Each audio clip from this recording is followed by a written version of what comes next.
Shalom Bapak Ibu, kembali bertemu dengan kami dalam program 5 Menit Penuh Harapan. Kita melanjutkan pembelajaran kita masih tentang luka-luka batin. Sebuah luka yang tak terlihat secara kasat mata. Dia ada di dalam diri kita Bapak Ibu, namun dia bisa muncul ke permukaan dalam bentuk tingkah laku yang kadang-kadang berbeda, tingkah laku yang kadang-kadang mencari perhatian, tingkah laku yang kadang-kadang sedikit aneh Bapak Ibu. Nah, kita masuk kepada bagian yang kelima. Ada orang yang mengalami luka batin, yang terus-menerus memikirkan peristiwa yang dialaminya itu.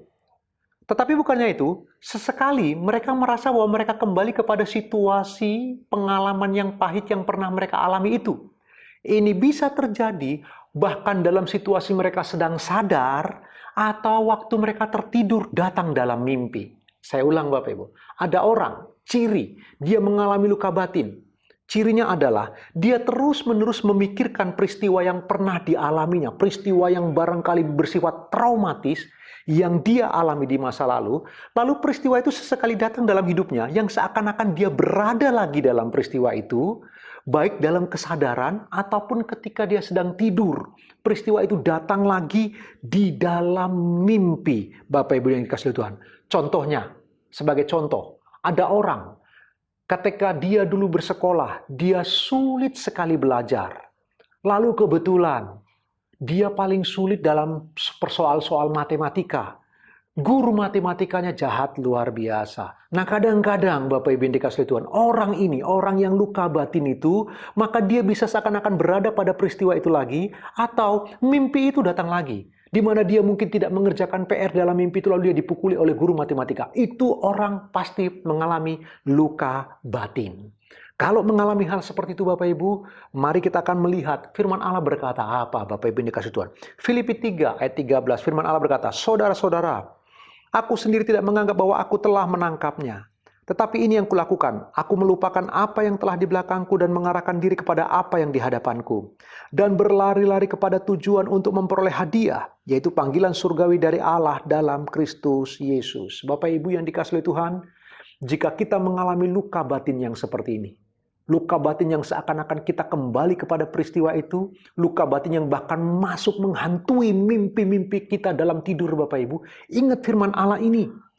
Bapak Ibu yang dikasihi Tuhan, Rasul Paulus terus berlari, melupakan apa yang ada di belakangnya. Apakah keberhasilan-keberhasilan yang dia peroleh? Dan dalam konteks ini, kelihatannya keberhasilan-keberhasilan di masa lalu, maupun kegagalan-kegagalan di masa lalu. Hal-hal yang indah untuk dikenang, atau hal-hal yang baik untuk dikenang.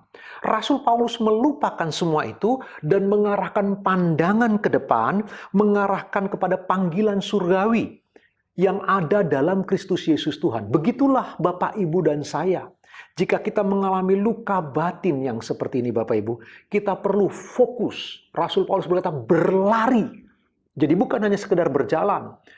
Tidak berlambat-lambat, dia berlari memenuhi panggilan surgawi itu ke arah Tuhan Yesus Kristus. Bapak Ibu yang dikasihi Tuhan, beberapa waktu yang lalu saya suka cerita kepada anak saya. Salah satu mimpi buruk yang paling menakutkan bagi saya adalah apa Bapak Ibu? Tidak mengerjakan PR matematika. Karena itu renungan ini buat saya Bapak Ibu yang dikasihi Tuhan. Salah satu trauma yang menakutkan bagi saya adalah kalau tidur malam bermimpi tidak mengerjakan PR matematika. Karena saya ingat dari SD, SMP, SMA, guru matematika saya selalu jahat, selalu kejam, main pukul, main sikat. Dan saya selalu malas dan selalu bodoh. Itu sebabnya saya selalu mendapatkan hukuman. Apa yang terjadi? Beberapa waktu yang lampau Bapak Ibu, saya selalu mimpi hal ini dan saya ketakutan.